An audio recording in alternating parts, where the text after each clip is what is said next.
can't breathe. Black lives matter. Hands up, don't shoot. Are just a few chants that is being echoed in the streets of America this week as millions of people protest the killings of unarmed Black people in this country. On behalf of Scarritt Bennett Center, we welcome you to another live event on our Facebook page. And we want to say that we stand in solidarity with our community here in Nashville and all over the country seeking for justice. We share our condolences to the families of George Floyd, Ahmaud Arbery, Breonna Taylor, Sean Reed, and the countless men and women who are killed while in the custody of police unjustly.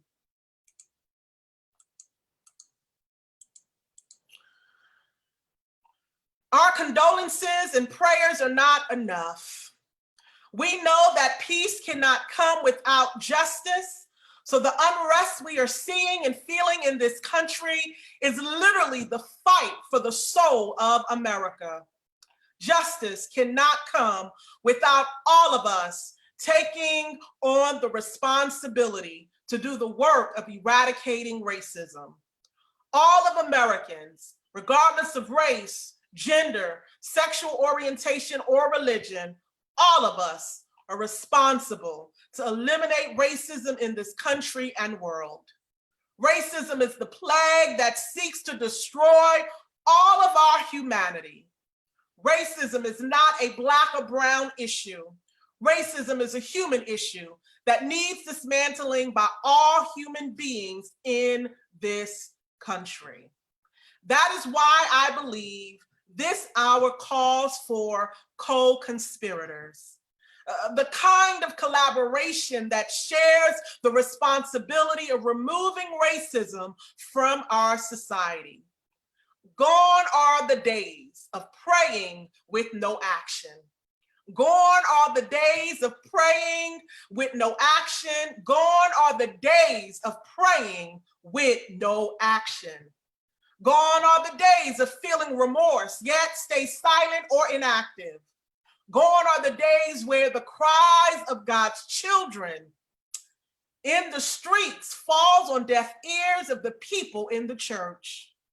And beloved, gone are the days where Sunday morning services preach the gospel of Jesus Christ, yet fails to speak the injustice and unrest caused by racism in the Black community.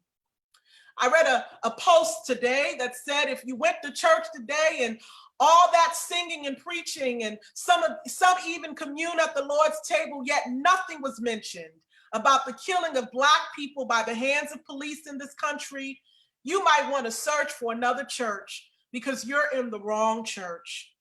That is why today's live interview is so important, because I believe womanism continues to be the leading voice that expresses liberation and Black joy for our community in the midst of injustice through the Black woman's lived experience.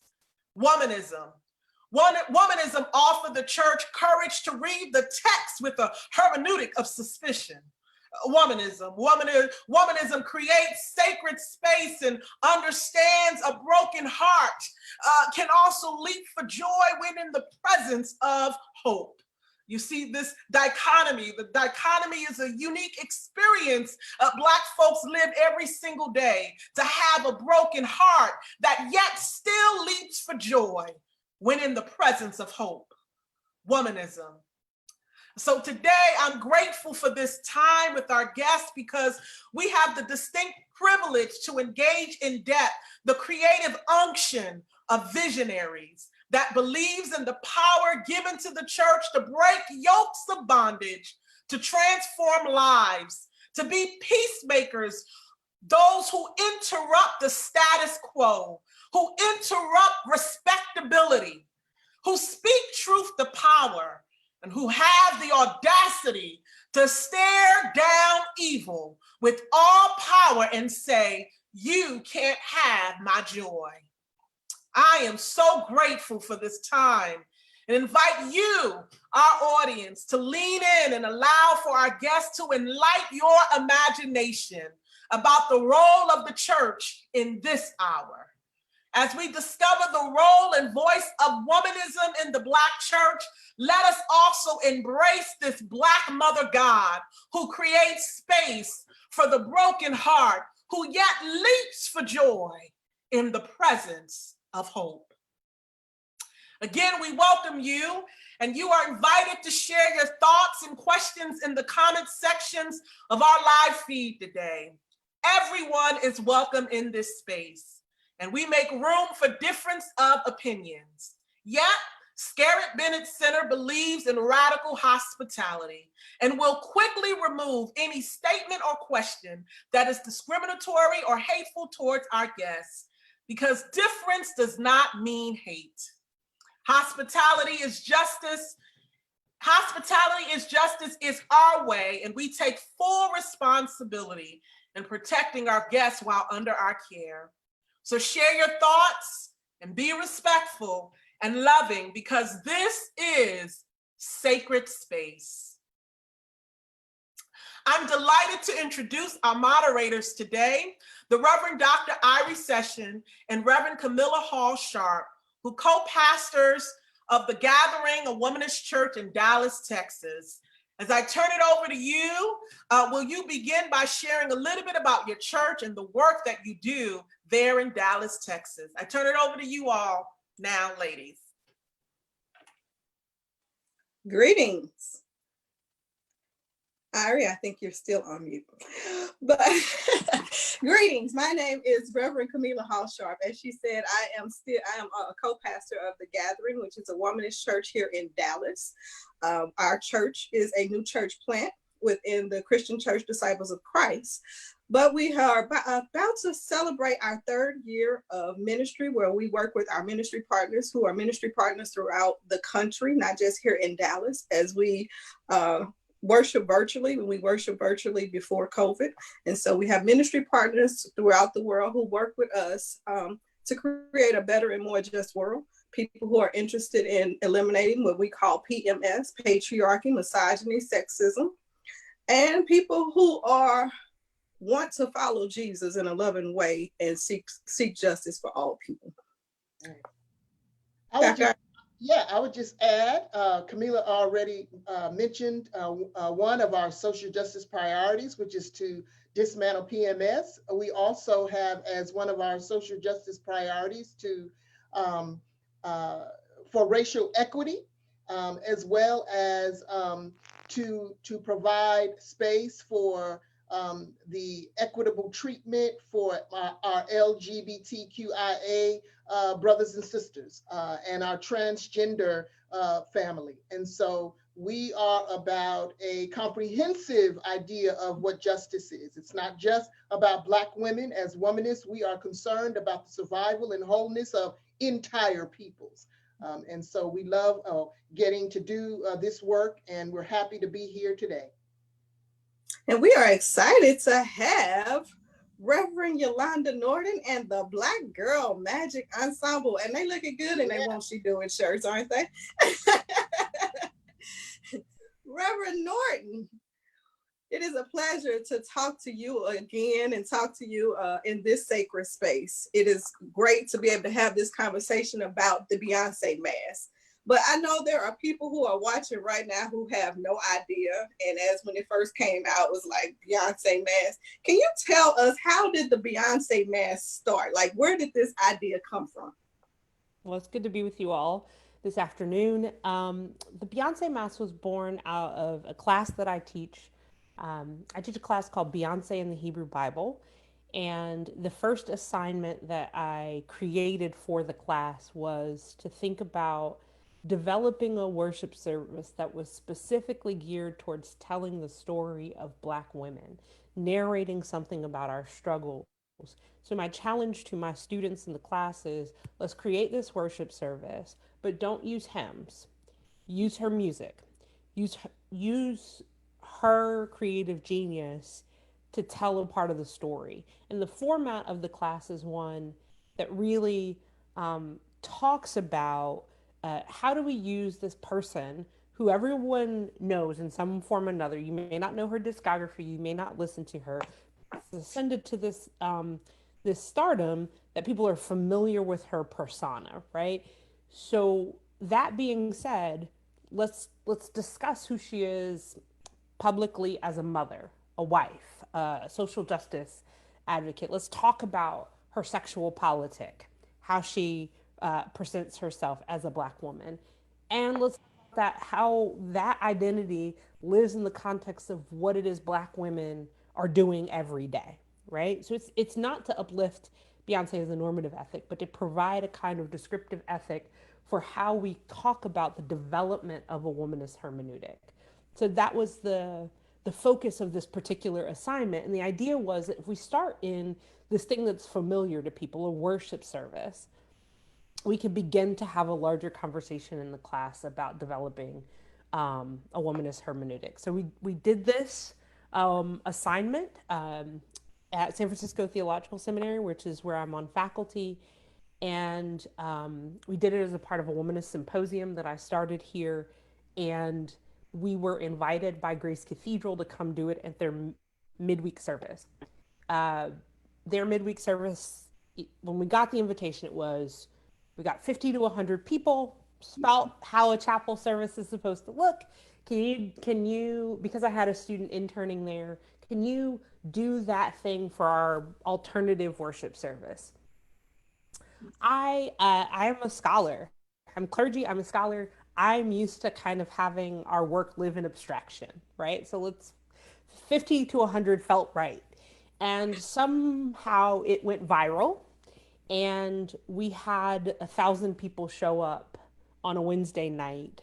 Now, as a Black woman from the South, 1,000 people may not feel spectacular, right? There are plenty of churches, but the Bay Area is the most secular metropolitan area in the country. So to have 1,000 people to show up at worship on a Wednesday night felt, and the amount of media attention that it got globally felt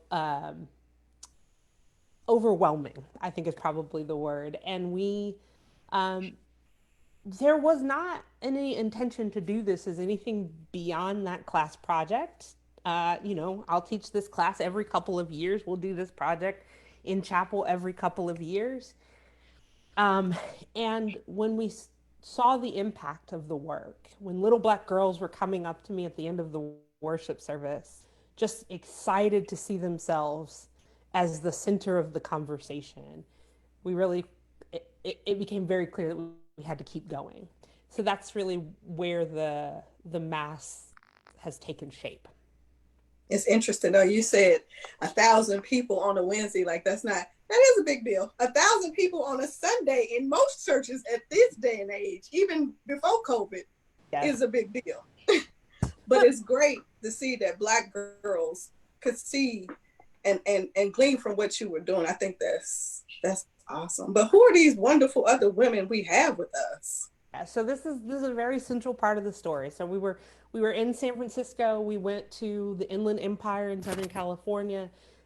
Shortly after the Mass kind of exploded and went viral, I got a random invitation to come to Lisbon. I don't know that I'd ever thought about going to Portugal a day in my life, but I got a random invitation to come to Lisbon and do the Beyoncé Mass as a part of a biennial arts festival. And so we gave them the kind of criteria. We want a choir. The choir can be of any kind of race, ethnicity, gender, whatever, but the lead vocalist needs to be a Black woman. And so they said, sure. And then they kind of got quiet. Now I found out later that they were having trouble finding folks that wanted to actually do this thing, which we'll talk about a little bit more later. But we didn't know who we were going to get. So when we landed in Lisbon, I didn't know who the vocalists were going to be. And so I was very nervous, as you might imagine. And the guy who was helping us with music, and the other guy who's helping with production, they pick us up, they take us to this practice facility, and the whole way there, I'm kind of nervous because I don't like the kind of unknown. And I get out of my car and I hear the voice of dulcet angels emanating from a building. And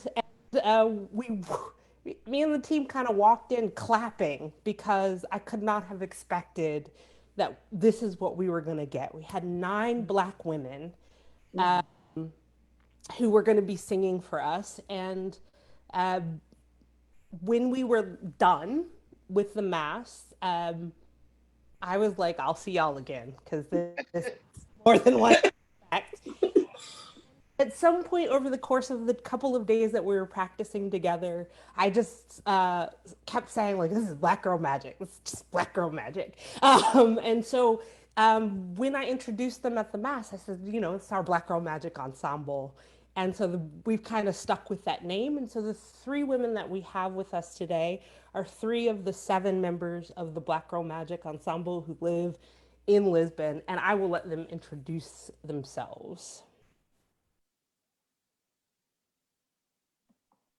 Hi, my name is Yefeni. I am Carla. It's a pleasure to be here. My name is Louisa.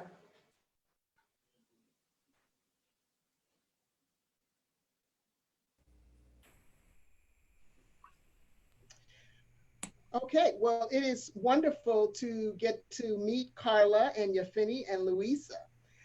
How did you sisters get involved?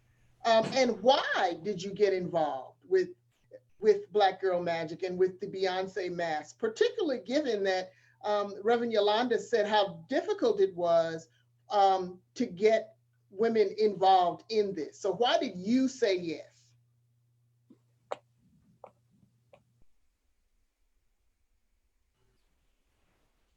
First of all, I got a call from one of the girls saying, there's a job, we have to sing Beyonce music. And I said, all right. I didn't know what it was. So we had to this rehearsal. And what they told me, what I acknowledged was that it was something for Black women, bringing up Black women. And I was all right again. I didn't ask anything else. I felt like I was in the right place. I didn't understand at first the depth of it until the first day of the Mass. And what happened that first day that helped you to understand the depth? It was us being there and listening to Yolanda's sermon and singing after it. I felt something I haven't felt before. I felt like I was in the right place again, but in a bigger way, like I was accepted. I could be myself. It was the first time for me that when I was singing, I felt like I was myself fully myself.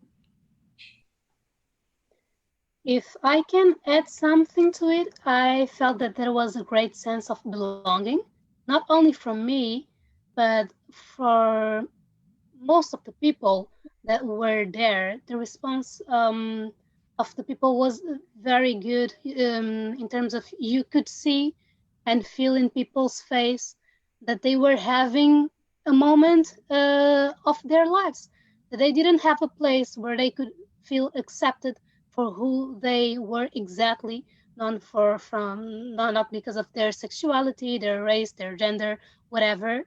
Well, everybody just felt accepted, and everybody felt as a whole, and everybody was there for something special. That there was this environment that it is very hard to explain, you know, of good and love and everybody embracing each other. It was very good in that sense. Wow. I was kind of a last minute acquisition because, as you said, it was really hard to find Black women who were committed to it. So the girl who was supposed to do it she backed out at last minute. And Celise, who is one of the girls singing with us at the Black Girl Magic, she texted me saying that if I wanted to get in a job singing Beyonce songs. And for me, at the beginning, it was simply a job. I would go, I would sing Beyonce songs. I really didn't know what it was. So I was kind of, well, okay, let's go, let's do it. The next day, we had kind of a reunion and a rehearsal with the maestro who was helping us to get everything done. And he explained more or less what the concept was, the Womanist Church and the gathering and the name Beyoncé Mass.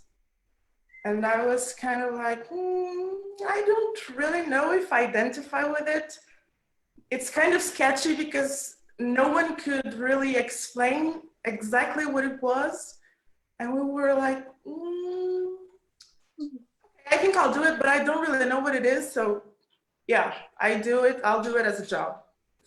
And as the girls said, you won't realize the depth of it on the first day.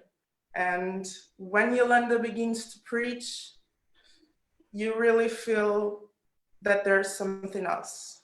It's not just singing, it's not just a job, it's not just for show. There's a whole thing going on. The ambience, the atmosphere completely changes. And even people who only come to hear it as music, they feel the shift in the air. So it's not possible for you to be there only as a member of the audience or as a singer doing a job. You will feel it, and you will have to be involved with it one way or the other. Thank you. Thank you. Yeah. Reverend Norton, because even as we hear them talking, we were just coming to sing Beyonce songs and not necessarily thinking about what this is. Can you talk a little bit about the tension of secular and sacred in the Beyonce Mass? It's fascinating to me that there's so much conversation about the sacred secular tension as it pertains to the Beyonce Mass. This is not something that is new.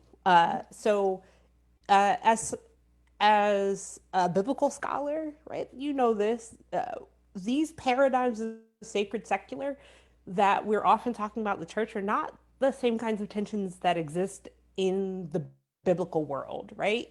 You don't see that in the Bible itself, and you definitely don't see it when you start to study the world of the ancient Near East. These are people who are constantly trying to make sense of how to pull together different kinds of cultural, political, and social realities with what's happening in the temple, in what we call the church, right? And in religious life.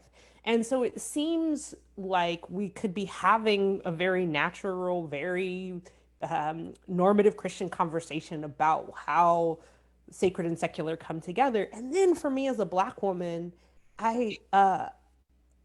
Black Christianity has always been the mixing of the quote unquote sacred and secular, right?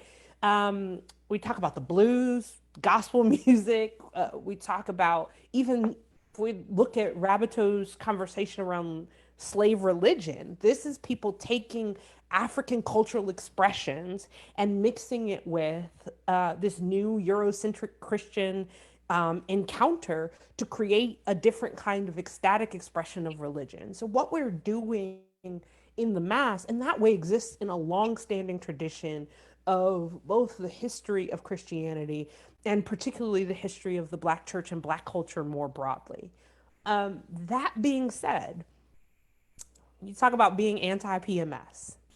I think there is something that elicits a particular response in people because they don't like the idea of a Black woman being anywhere at the center of this conversation, right? And I could be talking about Beyonce, and they may not like the Beyonce concept, but I really think that what people don't like is the idea of Black women being the central focus, right? So I think we just have to name that as a reality. I would also say that while it's called the Beyonce Mass, anyone who has ever encountered a Beyonce Mass, and we've started to hear this come out of some of the interviews that people do with folks leaving the Beyonce Mass, they'll be like, well, but no one mentioned Beyonce in the Mass. Of course not, right? Like we're not there to worship Beyonce. We're not even there to center her. We're there to have a conversation about God and to have a conversation about Black women. And so I think that's what's really uncomfortable for people, and in ways that I knew was going to happen. I did not anticipate how visceral the response would be. Hmm. You know, it's interesting that you talk about that. It seems like the problem that people have is that the Black woman is centered. Mm-hmm. And there is also in this 21st century something that Kanye West is doing, right? In churches, traveling all around the world. But I don't see his worship experiences receiving the same kind of critique as the as the Beyonce Mass. Can you talk to that a little bit? Yeah, I mean, I think that kind of further solidifies that this is really not about celebrity, because we're talking about a very distinct difference here, right? Mm-hmm. We are talking about a worship service in the Beyonce Mass that comes from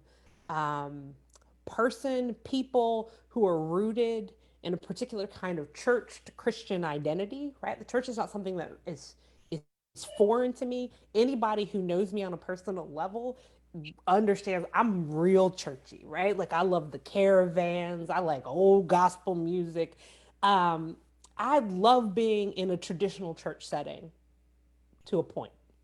Right? Because I am no way invested in the church's patriarchy or racism or heteroaggression, but the kind of liturgical practices of the traditional church are very near and dear to me. Also, this comes out of a theological conversation in in a seminary context, right? These are kind of learned, experiential conversations. But again, from a Black woman, that's not okay. But you have Kanye West, who has no noticeable experience in the church broadly or in the Black church, right? Doesn't have any real known connections to the church prior to Kanye's Sunday service. We have a man who has no theological training, is not clergy, has no kind of history, but because of his celebrity and because of his penis, that's okay. Right? We can normalize that, and all the resources and attention and affinity let him come into some of the biggest and most prominent churches in the country, because he's a man, and a man with celebrity and money. And so I want us to be having a conversation of like, when people talk about Kanye's Sunday service, they're saying, well, we've got to be open to how to have different conversations about opening up the church to different populations of people, of how to bring young folks into the church. And so you got to speak different languages. Well, we're speaking different languages in the Beyonce Mass. And we're not just talking about bringing young folks to the church, we're talking about bringing church to the people. We're right, like we don't have a building, we're not invested in these kind of traditional institutions. We are talking about expanding the imagination of how God works in the world in ways that open up the encounter, the Christian encounter, the encounter with God, to people who have been marginalized and wounded by the institution of the church. This is about healing work. This is about, and in understanding that healing work, we want to talk about expanding people's concept of who God is, right? If we are all created in the image of God, then we've got to deal with the multiple dimensions of who God is. And so for me, I'm really invested in that like black mother God who holds you in her womb, nurtures you and heals you, and sends you into the world with some fortitude to fight all of the mess that humanity has created. Thank you for that brilliant explanation and understanding of the difference between these two types of worship experiences and why we might have, as a culture, have an affinity for one as opposed to the other. I want to direct my next question to the Black Girl Magic Ensemble. What is the difference between performance and worship? Let me explain. So you're all gospel singers. You know what it means to sing gospel music. You all perform secular music in other contexts. We are especially interested, this question is especially interested in how you approach this when you are singing songs that people normally see as secular in a Christian worship context, right? So when people hear Beyoncé Mass or even her name, they automatically go to performance, Beyonce concerts, right? And so maybe they came expecting that from you. But what do you see as the difference between performance and worship?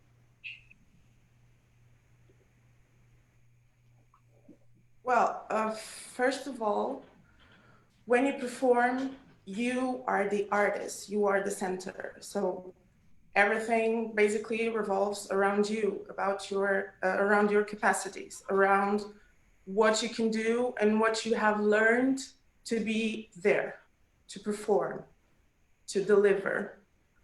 When you worship, you are not the center.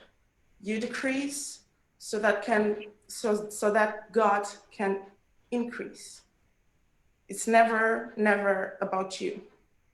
It's about being a vessel. It's about being an instrument so that God can use what you do and what you have and your abilities to convey a message. We use Beyoncé songs as a mean. It is a mean that we have at our disposal. Like we sing a gospel song, we can use a Beyoncé song to convey a message. It's a way to approach people in a way that they normally don't see it. You are familiar with a Beyoncé song, but maybe you need someone to help you get a message that is there, but you've never seen it or you've never heard it. So it's a way for you to use it and to deconstruct it in a way that people feel near to and people feel familiar to, but with the message that they don't normally see there and they don't normally hear that. It's a way that you can pick up something that it's so dear to them and show them that inside of it, you can have a message of God. And you can have them near to something as important as a church. Thank you. So I also have questions for Black Girl Magic. I'm just wondering, what's been the response that you've received from, being part of the Beyoncé Mass? Like, how's your family and communities and things like that? How have they encountered the Mass?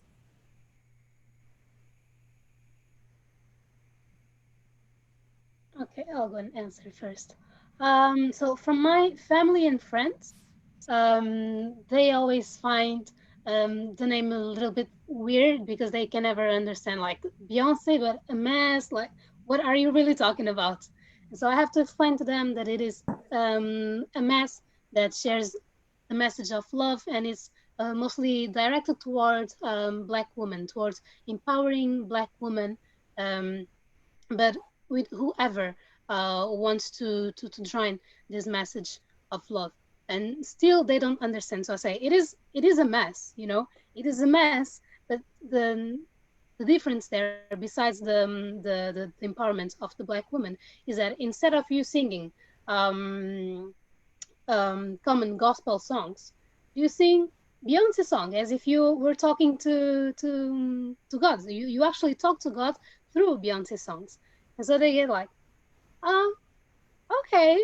So it's not that they could completely understand it, because I see that there's still some questions and some things that I don't understand, but I guess they get comfortable with with the answer.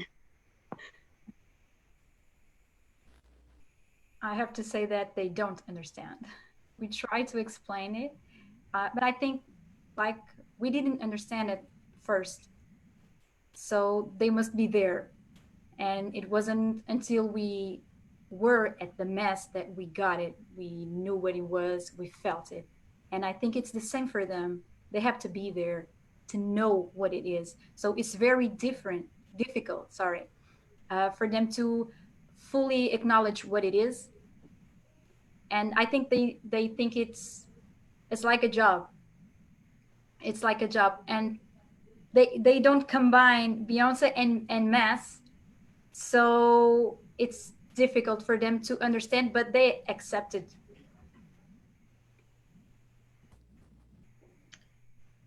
Yeah, we're always trying to explain to them that it is a worship service, first and foremost.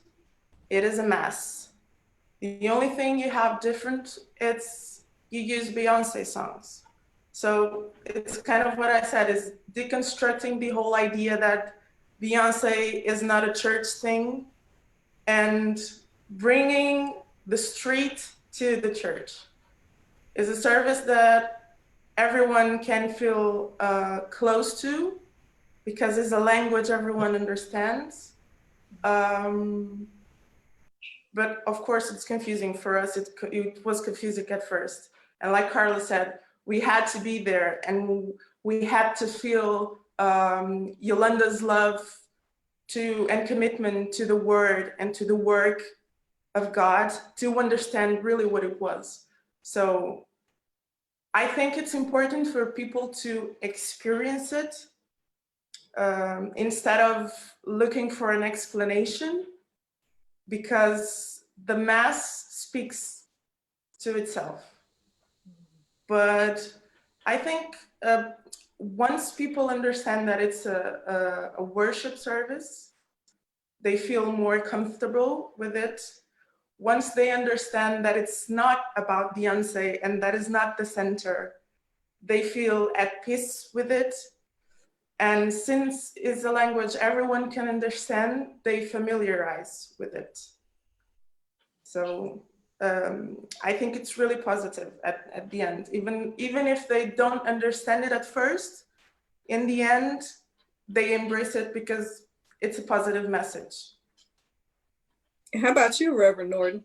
You know, you just said people who know you say they know you're churchy, but but you also, you know, have a Beyonce class. So how have your people? You know, I have to say, I'll say two things. When it comes to my family, I think they had a similar kind of reaction. Like, my family has had to deal with me for nearly 40 years, so they're just like, well, she's off doing something she wants to do, and we've resolved ourselves to just letting her go and do the things she's gonna do. When I contemplate my church communities, being disciples, clergy, I have been, there have been people who have not supported it, but part of the reason it's great for me to call DOC home is that by and large, the disciples community has been very supportive of this work that we're doing. And so I have been grateful for that. One of the most poignant moments for me, we just did this online mass on Friday. My cousin, as I said in the mass, has always been super supportive. I don't say a whole lot to friends, family, about the Mass ahead of time. It's just, this is the work that we're going to do. And my cousin called me afterwards and said that my aunt and uncle had watched the Mass, who are, I'm not going to put their age out there. That's fine, because I don't want to get in trouble after doing, but when she said they watched it, I kind of tensed up because I was like, oh, I'm in trouble now.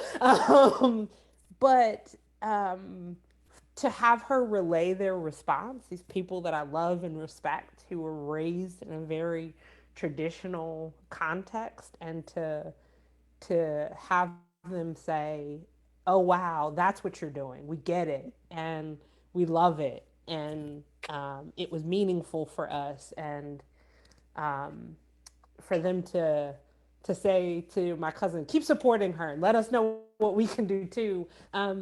That's the kind of those are the things that really matter for me.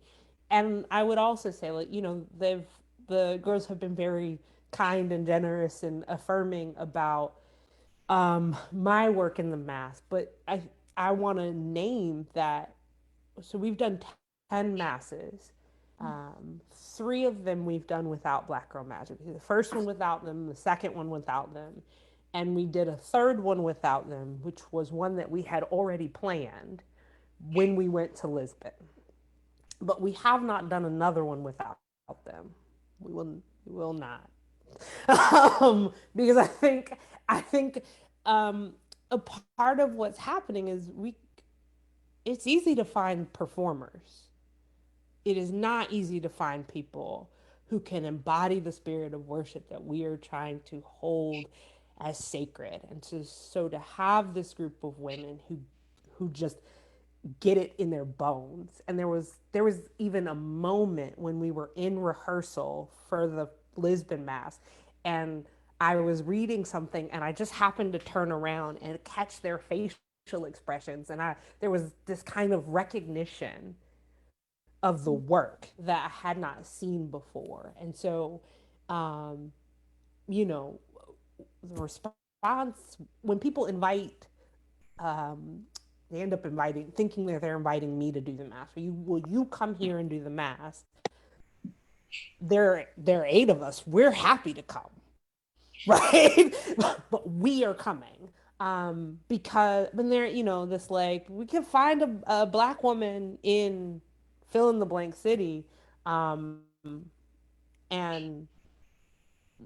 response is, you could, but we are coming, or we are not coming, because there are tons of performers, but there are not a whole lot of worshipers, right? And that's just across the board. And so this kind of commitment to the community that we have formed that is invested in this work of liberation and justice becomes really important to making sure that we don't have a staged event, right? Because it's not a performance. We don't care about a staged event, but to making sure that we are setting an atmosphere of worship and inclusion and love.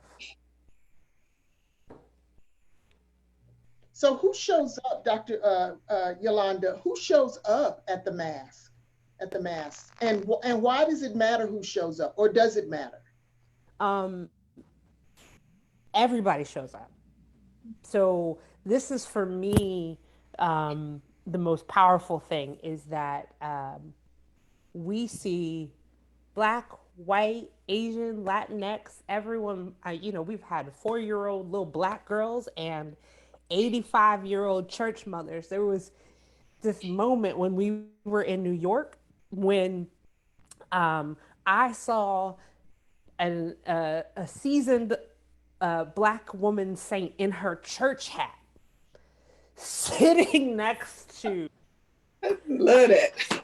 yeah, like sitting next to a very proud gay man, right, like with earrings and makeup on, and they're sitting next to each other. And I thought, dang, how many places do you go where that happens? That has got to be God's work, right? Like, that's not about me. That's not about Black Girl Magic. That is about what God can do when those two people can sit next to each other and worship and hug and pass God's peace and live in community. that's God work. So everybody. And I remember when I saw the first, well, I don't know if it was the first one. I think it was the first one in San Francisco at the cathedral. Mm-hmm. I remember when I saw that one, and the camera showed out on the street, and just like everybody coming. It was like from many nations, like everybody. Mm-hmm. And I couldn't help but think, as you were talking just now, I was remembering that. To me, that's also womanism. Absolutely. Right? So can you say it? But so how does womanism create that space for everybody? Mm-hmm. So we often say in the welcome, right, that we are centering the experience of Black women unapologetically, right? And we also believe that when Black women get set free, the whole world gets set free, right? So, from my perspective, in order to take womanism seriously and to move it into the world, we have to go back to the definition of the word and live that out, right? Black women love all people, male, female, and that love is sexual and non-sexual, right? That we are about the business of all people, universalist, except when we have to be separatists for our own health, right? So all of that is what we are trying to embody in this worship service. And so I think that what people catch when they're there is this sense of, okay, so this is Black women's story being told, but nobody is telling me I'm not enough just so that they can be enough, right? I have to know, these women have to know that them being more than enough, me being more than enough in the eyes of God does not negate anyone else's ability to flourish and shine. And so I can explicitly say in this worship service, Black women, you are fabulous in all of your forms, and that doesn't negate anything about the fabulousness of any other person in the world. So I watched the wonderful service on Friday. And let me tell you, y'all sang and you preached. It was a great, it was really good. And the visuals, everything you guys did, and people out there, if you didn't watch it, you should go back and watch it. It's really good. We took it down. You can't watch it. You missed. Sorry, you missed that window. But it was really good. But I can just watching it. I know you. Let me say that part. So I know that you're intentional on a lot of things that you do. But how do you conceptualize like the imagery, the sermons, the songs, all of the things that go into, because it's a worship service. This is not just y'all come sing. You put on a whole service. People do communion. It's a whole thing. How do you come to where what you got Friday? We're dealing with themes, right? So this is like every worship service is or should be. What's happening in the world? So when we started having this conversation about doing this online mass, and I have to say what I love about Black Girl Magic is you have to have a certain level of crazy to do this work, right? We're gonna go somewhere. we're gonna go somewhere we've never been. We're gonna enter into this space, and like that, we're gonna, create a worship service. And so, I set up a Zoom meeting, and I said, "Hey, let's do this online. We're in a pandemic. Let's do an online mass." And I expect, I gave all the caveats. No one should ever feel like they have to do this. I don't want to pressure anybody, blah, blah, blah, blah. And I actually said, so I want you to take a minute, think about it, whether or not you want to be involved in this, because I know that this is something different. Let me know by Friday. And it was like, no, now, let's do it. Let's go. Okay. So then it's how do we speak to painting a picture? So if you look here, we have, say, this. This is it's supposed to mirror stained glass. I really very early on said I'm tired of walking into these spaces, whether white or black, and looking at white iconography. I want to see black women reflected in the building, right? Not just in the worship service, but in the building. And so Sam Lundquist, who was the production manager at the time, I asked him to create these banners. We have a uniform that we wear. So you see that all of us are wearing our "Won't She Do It" shirts. Now, we thank Ray Kareem and her business partner for their brilliance in having these shirts. I saw them at a national convocation for the disciples, and I bought my black shirt. And I said, "Oh, wouldn't it be great to have everybody who's a part of the team wearing these shirts? But I want them in purple. I want them in womanist purple." To match the aesthetic, right? To remind people, I think it pisses God off when we walk by the color purple and do not notice it, right?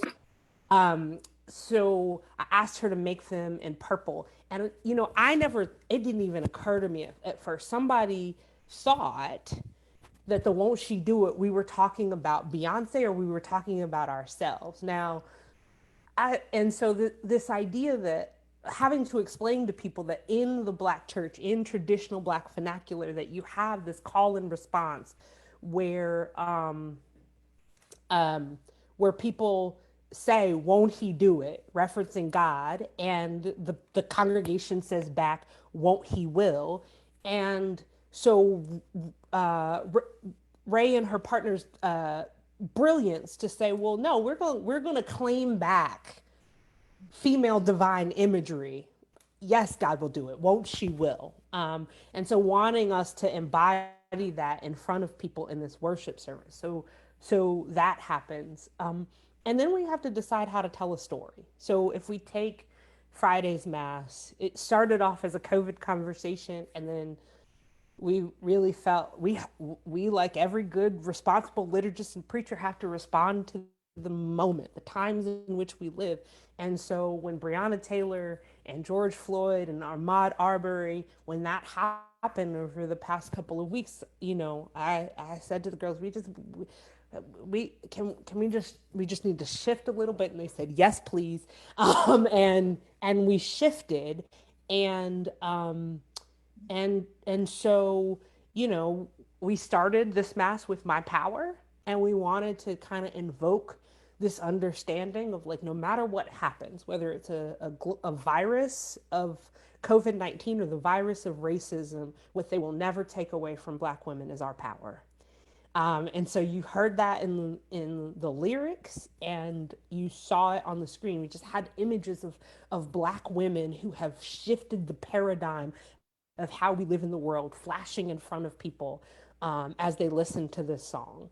And that interwoven with the call to worship, which what we did for the call to worship is we had a series of Black women pre-record themselves. And so we had 3 young Black girls, friends of mine who are Black female clergy. It was their daughters. So we had the 3 of them, and then we had 3 members of Black Girl Magic, Elizabeth, Patricia, and Celise. And so when I tell you these are talented and brilliant women, they are multilingual. And so I wanted to use that because this was going to be the opportunity for us to have a worship service that wasn't just in one city. And so we wanted to live into that. So in different languages, I asked them, like, how do we convey to people, like, we got this, we're going to make it through it. And I remember messaging Elizabeth and saying, how do we say this in Portuguese? And she said, well, this is what people have been saying. And I said, can you record that? So I like to lead them into doing extra things and they get mad at me, but it's fine. And she came back to me again, like, they're brilliant. She said, well, I can do it in Portuguese if that's what you really want, but this is one of my native languages, right? So her family's from Angola. Can I say it in this Angolan dialect? I was like, this is your world. Absolutely, you can. Patricia knows Korean and Japanese, and so she did it in Japanese, and so we just had this like this multilingual expression during a Pentecost season, right? Of we can absolutely get through this in the call to worship. And then, and Charissa Jean Marie, we had her in Haitian Creole, right? So that was the call to worship. And then we wanted to say something about the heroes and leaders who never get acknowledged in this movement, right? The essential workers in COVID-19 who've had to go to work while most of us can retreat into our homes. And are working these 9 to 5, being underpaid, and most of those people are folks who look like us. And so we picked up on Ghost, and this moment in that song where Beyonce says, we're working 9 to 5 just to stay alive. And that what that refrain meant. And then I worked with my cousin Karen and her partner Ryan to think about the imagery for that, like showing that we are putting an undue burden on particular populations of people, and wanting to demonstrate something about the ways that we are making conscious decisions as a global community to privilege capitalism over humanity. Right? We're opening businesses often before we have the science or the resources to care for people, and absolutely understand that folks have to eat and pay their bills, and we're not being attentive to how to care for folks. And so that was what was coming out of Ghost. And then we did Heaven, which was our prayer to God about the people who we've lost, not only because of COVID-19, but because of racialized violence. And so we had lists scrolling and images on the screen about that were just the names and images of people who have died in these pandemics. And we offered a prayer of repentance to God for how we had contributed to their early journey into heaven. And because there's really little reason for these people to not be with us on this earth. So we offered that prayer of repentance, and then we just named, we always have a moment of needing testimony. And so in needing to offer testimony, we want to give Black women voice. So we had I Care, right, which is this it's a relationship song. And most people are limited to thinking about it as a romantic relationship. I know you don't care, but I still care. But that's the world we live in. That is a communal reality.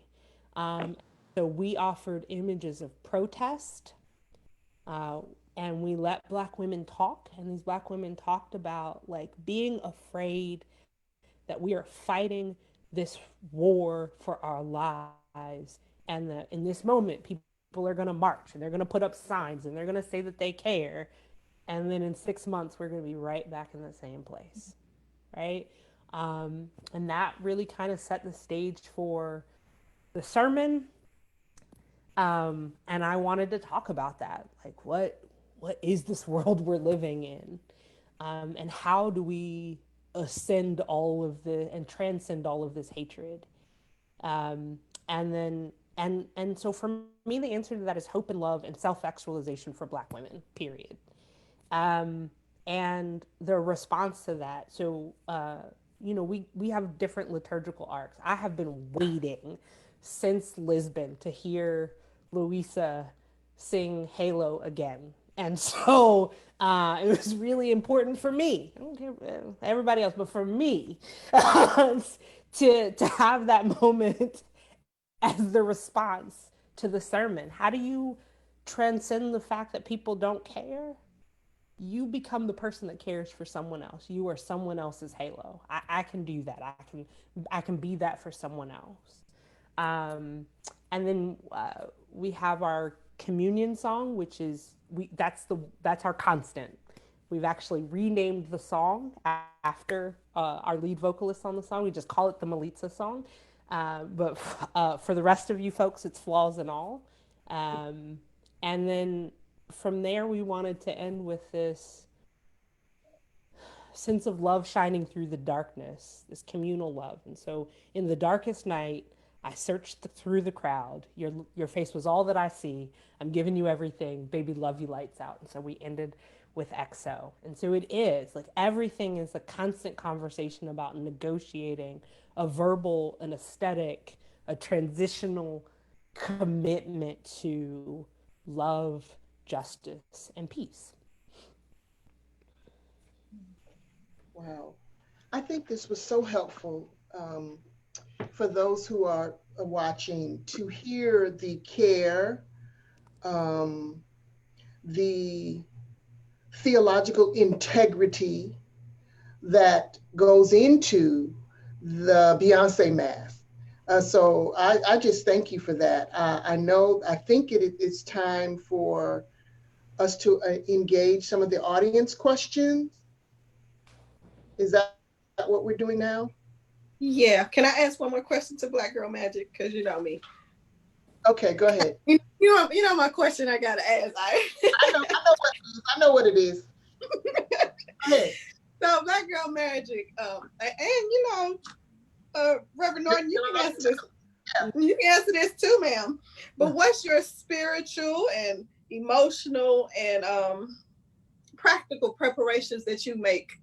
And again, we heard, but what, how you get yourself ready, and how do you take care of yourselves in that? Okay, I'm gonna go for this one.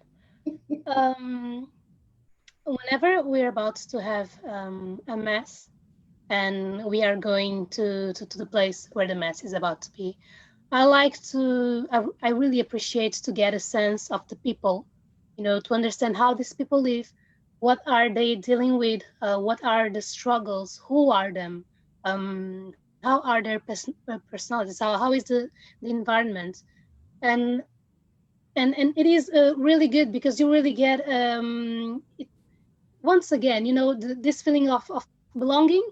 You get that you want to be a part of these people, and you want to share a message of love with these people that are like you, and you just want to share this moment with them. So I would say that my biggest preparation would be this one. When I get there, when I get able to feel the people, think about the songs that we are about to sing, the theme of the mass, what message of love we want to convey, and how these people come in, because a lot of them, you can really see that they come in to listen to Beyonce's song, but the most important thing is how they are going to come out. And I guess that this is our main purpose and what really fills our hearts. Thank you. I love that. It's not about how they come in. It's how they go out. How they go out. That's if true. we can get all the churches to oh my God. hear that. How they go out. And how they go out, you feel that's your responsibility, right? Of what you put into them, what you deposit into them while they're in your space, in this God space, right? Wow, Yeah. that's good. I think Carla was going to say something. Make sure Yeah, go ahead, Carla. I was just going to say I agree with Yefeni, and I think all of us feel a responsibility because we are Black women as well, and the Beyoncé Mass for me, and I guess for us, is a healing path as well. For me, my spirit, I've grown a lot because of this Mass. I've known myself better, and I felt that I matter, and I acknowledged that before I didn't think myself was important, and since we started this Mass, that's my spiritual path, and it's a path of getting healthy and feeling like I am a woman, I am a Black woman, I have something to give to people and to share with everybody. I know that I'm not the only one that feels this way. I know that people in the congregation feel the same, and Black women in the congregation feel this freedom, be free, be yourself as a Black woman, as you are. And that's very powerful. And so, like I said, for the first time, I didn't have this path. It was in the first Mass that I felt it. And every time we go to another Mass, I feel this responsibility to give to others this thing this growth that I have achieved in the Beyoncé Mass. And I'm very thankful for it. My God. And you know what? We didn't all know each other. Some of us sing together, but the whole group, we didn't know each other.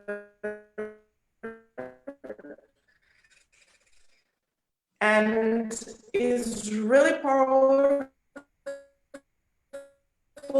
to know that you have someone beside you that has gone through the same experience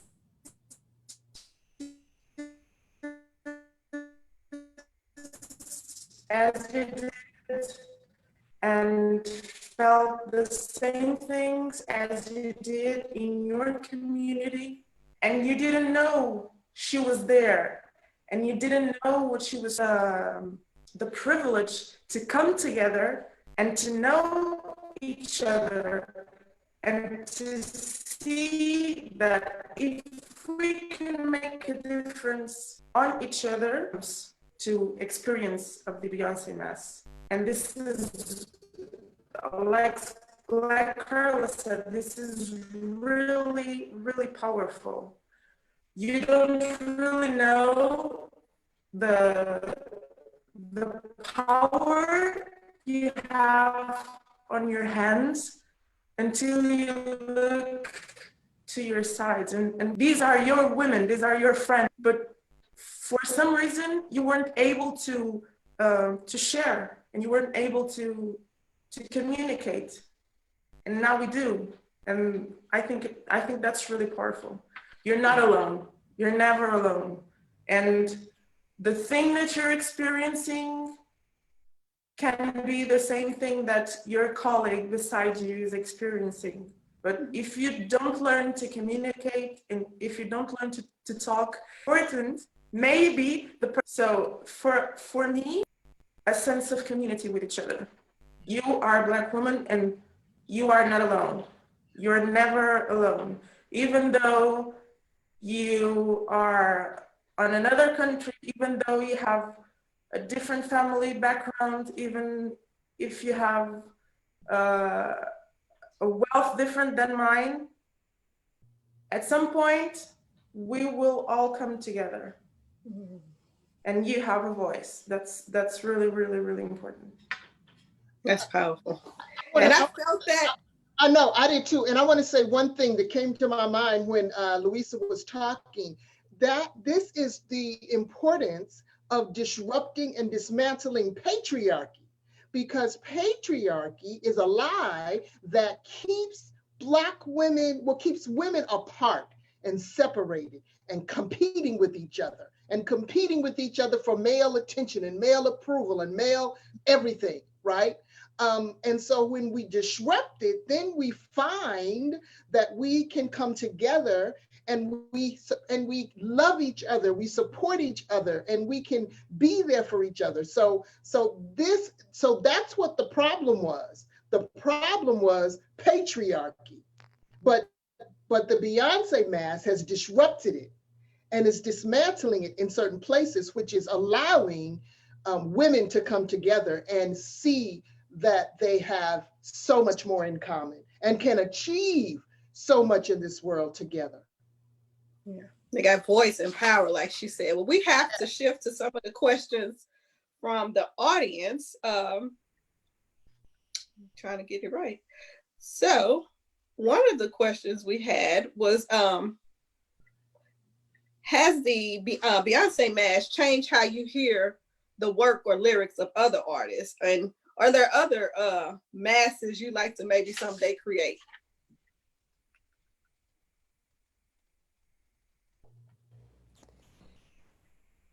You know, I think for me, I have always, I'm always looking for God, right? So when you are always looking for God, you find God in some really peculiar and particular places. And so, again, that kind of sacred secular breakdown doesn't work for me. In terms of other masses, no. I think I think That would be a no. No. hard pass for me. I think that I feel like we have got our work in front of us, and I want to be faithful to that work. I will never say never because I did not expect to be here. So we just have to see what God is going to do. But I think right now this is the path that we are on. It is evolving in its own way. I said to someone yesterday, I have always, because I didn't expect this to happen, I always approach the Mass like it's the last one. And poor Carla, when we got off the Mass Friday, we got onto the Zoom, and for all of their reluctance about everything else, Carla and Elizabeth said, but Carla was the most vocal, was like, "What's next?" And I could not hold it in. I said, "Shut up." So I think we take it one Mass at a time, and and now I will say, that being said, I'm generally the one who goes to sleep and the next morning is like, "Guys, I got something for you." But we're pacing ourselves in the work. Yeah. So there's a question. Someone says, does this experience make room for the non-Christian person? How inclusive is the experience? Is it inclusive?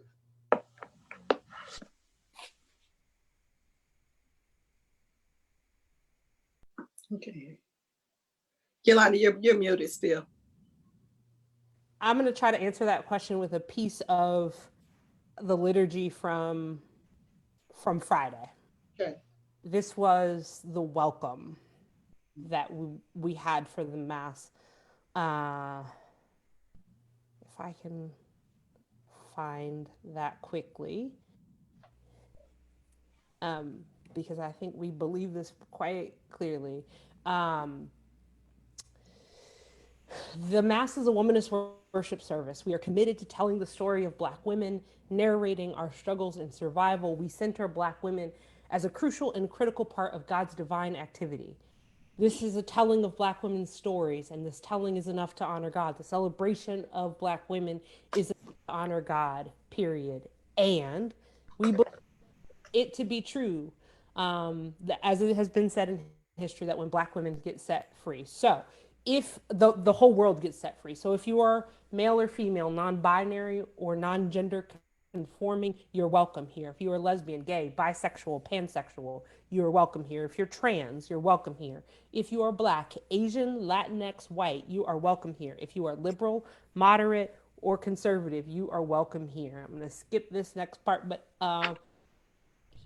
here's the last part that I think is really important. If you need Jesus to be a blonde-haired, blue-eyed, capitalistic hate monger from somewhere in middle America rather than a brown-skinned Palestinian migrant worker who had no regard for class, cash, or hatred, if you desire to place all the people I just named or someone I missed outside of the image of God, you are not welcome here. Yeah. Go somewhere else. Yeah, so this is the place. This isn't the worship service for you. Yeah, we don't understand Christianity the same way. You're not welcome here. Right. So another question we had was, talk more about Black Mother God and why this image of God is important, not just in the Mass, but also in conversation of dismantling injustice. And it's a two-part, well, there's another part to this question. Well, I'll come back and I'll let you answer that part first. Well, Kamilah, can I add something onto that question that fits right there? It's another question that says that they're wondering, particularly church members, do they respond negatively when referring to God as her? And is it common to refer to Mother God among womanists? So I'm going to start answering this question. I'm going to just say, I'm going to welcome Black Girl Magic into the conversation wherever they want to jump in. I think for me, again, Black Mother God is a Black woman who brought me into this world. It's a Black woman who nurtured me into finding myself. And it has been Black women who helped me find healing in the places I needed to be healed. So for me, it is important that when I read the Genesis text that tells me that I am created in the image of God, that I understand that means that a part of God, who God is a Black woman, right? And so that is a liberating, accepting, and affirming reality that I will hold to with my last breath, right? That I will not relinquish the God image to white men and white men alone. And so I think that when we get to this place of saying, if we are all created in the image of God, then God needs to reflect who we all are. And so I think it is patriarchy and racism that needs God to be blonde haired, blue eyed, and male. And so when we talk about a liberation theology, people get set free when you understand that you, as we say in the Mass, you are the thing that God had in mind when she looked out over the world and said it is good. Yeah, so. Good. Okay. I think that that was the problem that people had here, to not to want to participate in the Mass.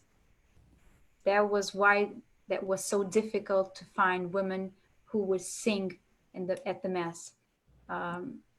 For me, I think it's natural. For God to be a woman, for me, it's natural. Like, women give life. What? It's period. I don't, but I understand that for different people, and as Yolanda said, God, you are created. I forget how to say it. In the image of God. So you are a reflection of God, or God reflects on you. So for everybody has God inside.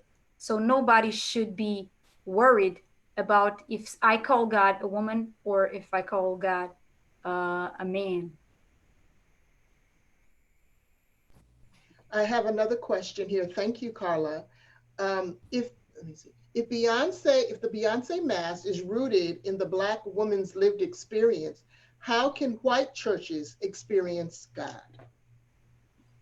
By subverting the racism and sexism that the church has often been built on, right? Like you have to be willing to acknowledge the way that the white church has capitalized on pushing other people out.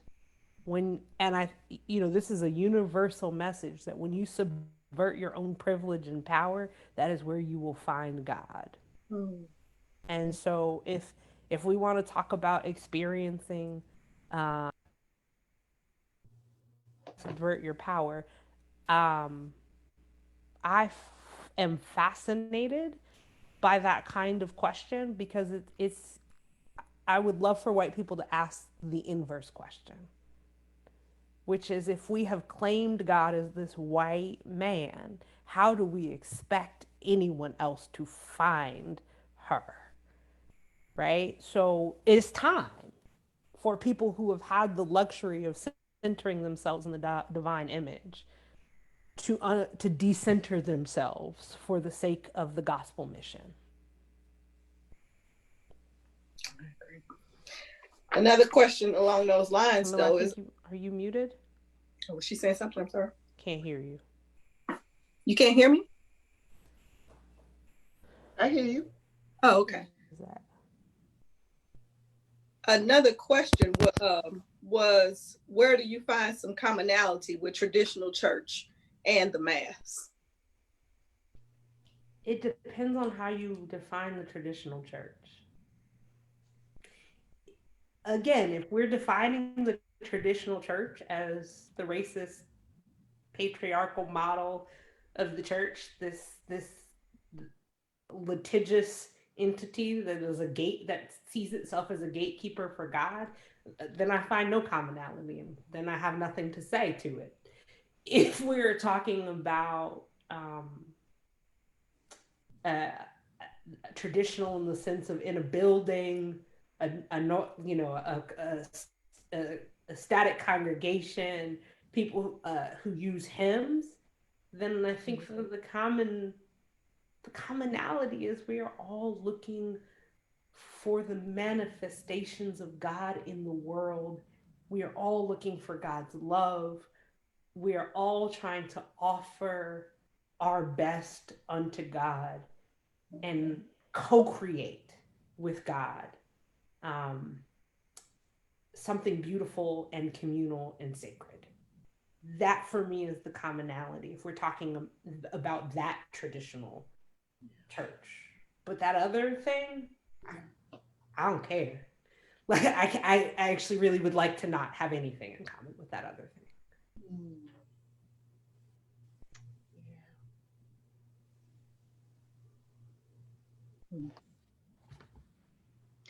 So here's another question. Is the Mass relative to older elders?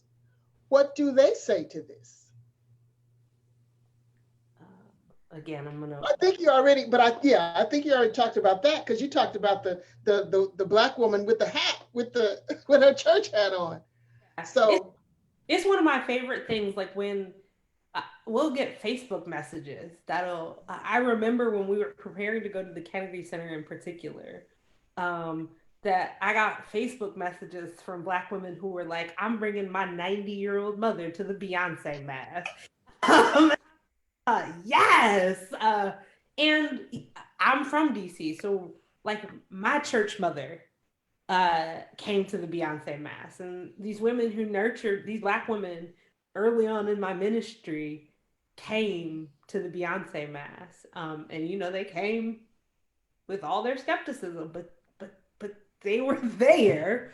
And they walked away with this kind of energy and an understanding, right? Because everybody's confused. But I think that it doesn't matter, particularly as a Black woman, it doesn't matter how old you are.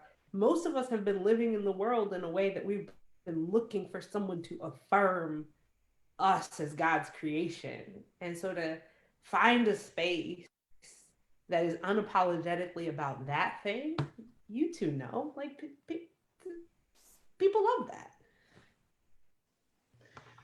Well, thank you. I think we have no more questions, so let's turn it back over to Reverend Charisna Jean-Marie from Scarritt Bennett. Thank you. Thank you all so much for such a rich conversation today. And as we close, I'd like to start with you, Reverend Kamilah. If our community is hurting in this hour, there's so much unrest and heartbreak and even exhaustion in our community. And because we are the people of hope, I'd like to start with you with your closing statement. If you would just give a word of hope for the people of watching in this hour, what do you say? What thus says the Lord for this hour as we try to cling to hope in the midst of heartbreak? Well, there's a song called Ella Song that Sweet Honey and the Rock sing. It says, we who believe in freedom cannot rest. And I truly believe that we who believe in freedom cannot rest. And we do also have to pause and regroup to go back out for the fall, go back out to continue fighting. I believe that, as Dr. Angela Sims said, we were never meant to succumb to this type of oppression or to give up our hope. Those of us who believe in a revolutionary, table flipping, brown skinned Jesus who called out the establishment and did all these other things to help a better world, to make a better world for all of the people, we must continue to do this type of work. And how that work looks, it looks in many different ways. For some of us, the work looks like going out there and protest. For some of us, it means you writing. For some of us, it means you're singing. For some of us, it means you're preaching. The work continues, however, but for all of us, it means we're voting. But that's a whole nother story. But I also want to say that this is a very difficult time for everybody. Acknowledge that it's okay to grieve all that we are losing in this moment, because things are being lost that are dear to us, but there are some things that are being lost that it is good for everybody for it to go away. So it's okay to grieve, but hold on to your hope, hold on to your ethics, and hold on to your love, and hold on to your voice, because these are the things that is going to allow us to create a beloved community, a beloved economy, and a better world for everybody. Thank you, Reverend Kamilah Sharp Hall. We're so grateful for you and your presence today and the work you're doing there in Dallas, Texas. Reverend Dr. Irie Session, I actually borrowed this, I borrowed the word co-conspirator. I get it from you and I say it all the time. You know, it's from, you were the first person where I heard that word in this context before. And so for those who are watching, particularly our white brothers and sisters who are asking the question, where is my place in healing, right? Our brothers and sisters in the Black community. Where is my place in dismantling racism in this country? What can I do? Would you share with them a word of hope and power in this hour? You're on mute. For our white sisters and brothers who may be watching this, the first place that I would suggest you begin is within your own self, is within your own heart, your own mind, deconstructing whiteness and the ways in which it is used to perpetuate white supremacy, right, and racism. So I would say you begin by understanding that, by understanding your own whiteness and the power in which it has had over throughout history to cause harm to Black people, particularly, and people of color in general. So do your own work. That's kind of how we say that first, or in process, right? Because what you don't want to do is to re-harm and to do more harm. So I would say, you know, if you want to be a co-conspirator, because I prefer that term rather than ally, because as a co-conspirator, you got something on the line, right? You are intentional about talking to your family members who you know are racist, who make those racist jokes, who don't pay their employees a living wage, right? Who are part of the problem. So deal with your own self, work on your own, understanding your own whiteness and your own privilege, and then read some good books by Black women. I'm looking at one right now by Shaniqua Walker Barnes. It's called I Bring the Voices of My People, a Womanist Vision for Racial Reconciliation. And other books by Black authors. So educate yourself. I want to stop there. I really do. I want to stop with white folks being introspective and examining and interrogating their own whiteness. Thank you, Reverend Dr. Irie Session from Dallas, Texas. We're so grateful for your presence and all of the ways you show up and remind us that God is love in this world. Thank you. to the Black Girl Ensemble, Carla, Euphenie, Louisa, we're so grateful for you and for your closing statement. You are, as you lead the worship, the gospel music, the worship experience in the Beyoncé Mass, will you share with us what song would you offer in this hour? Song that you might share in the Beyoncé Mass, or a song somewhere else. But what song would you share in this hour? Song of power and hope for the people who are wrestling with dismantling racism. That's a very good question, and I will suggest a song that I really love and I heard today. It's the Corinthian song by Katie Taylor. Yeah, that's great. I would say Bigger from Beyoncé. Don't ever forget that you are part of something bigger than yourself. For Black people, I'm not an expert, but here in Portugal, I would love to Black people to get to know their history. Like you said, Irie, educate yourselves, know your history, so then you can know where to go from. Because there's a lot of confusion now, and we have to organize. Black people now don't have platforms. We don't have health. We don't have education. We don't have so many things. So we, unfortunately, these last events that are not new, that happens everywhere, every time. Some of them are on the news now, and it's very sad. We are always crying, and that's true. We have to. I'm sorry. I'm so sorry. It has brought a beautiful thing that people are trying to do something. People are going to the streets talking, even for releasing their pain. But we have to not forget about this, because this happens every day, and we have to organize. We have to organize, educate ourselves, and never forget that we are part of something way much bigger. Thank you. Thank you for this opportunity.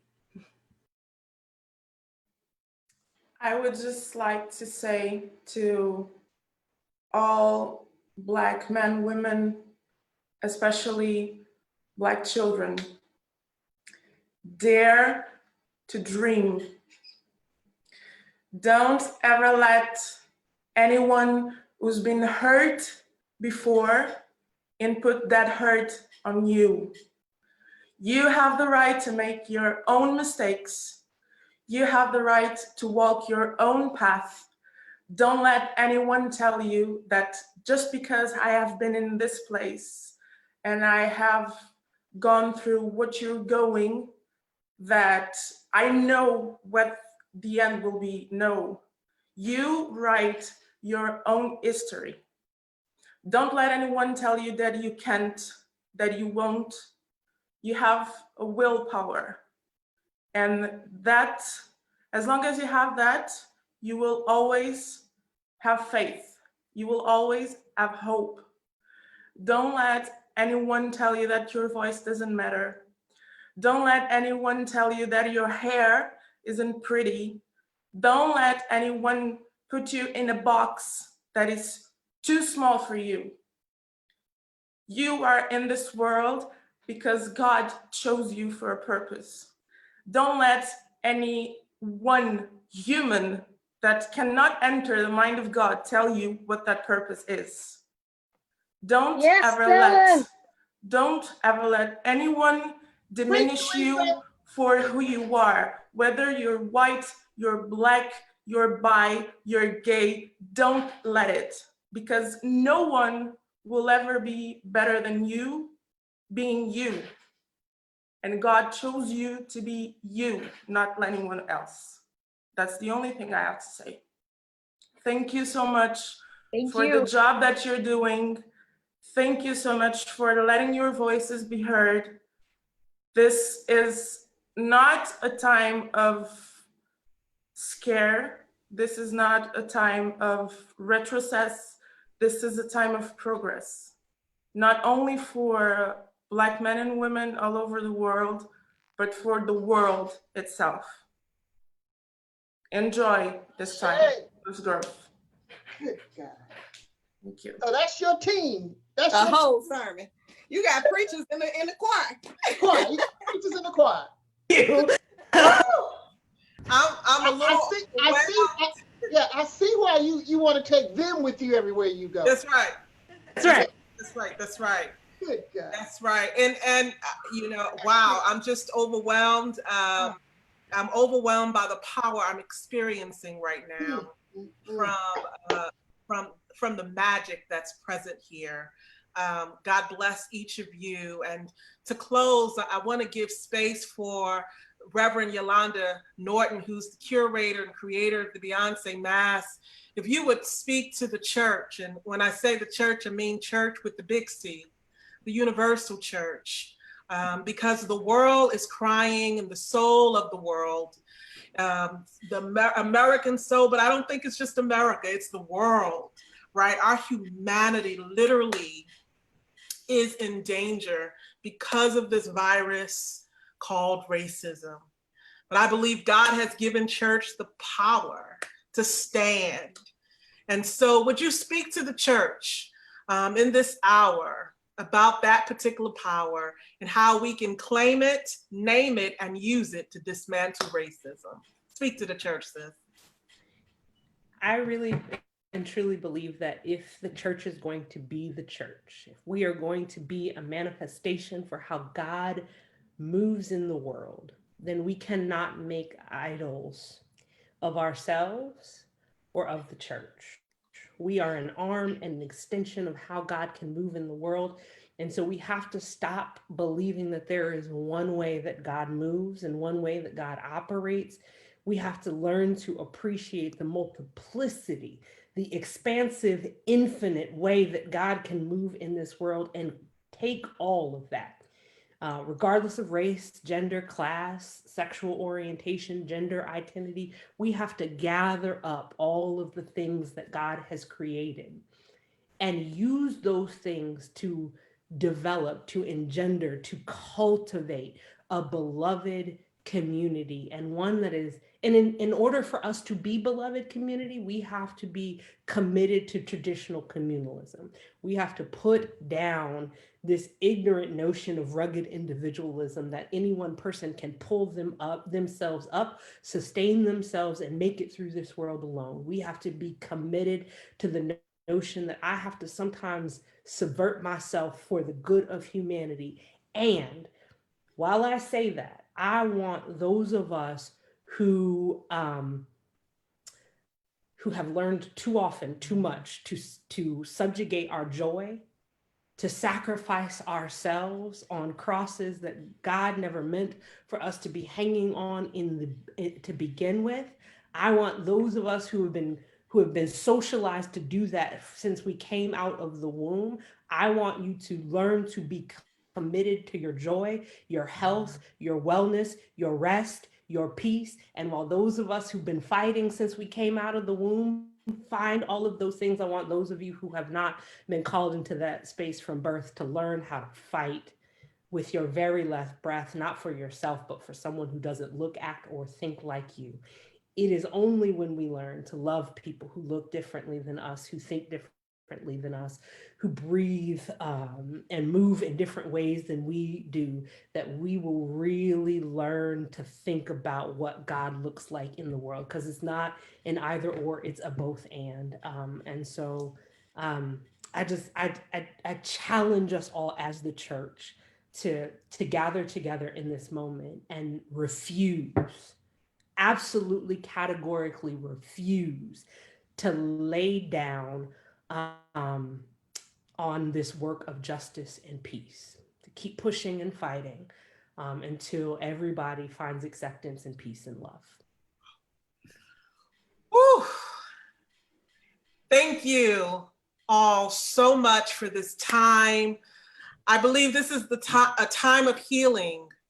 You all have offered a balm in Gilead for many of us who are really hurting. And so thank you. Thank you was not enough for this hour, but we want to say thank you to each and every one of you for your time, for your gifts, and for your yes to God. For those who are watching, God bless you. We hope that you have time to replay this and really sit with these words that each of them have offered today.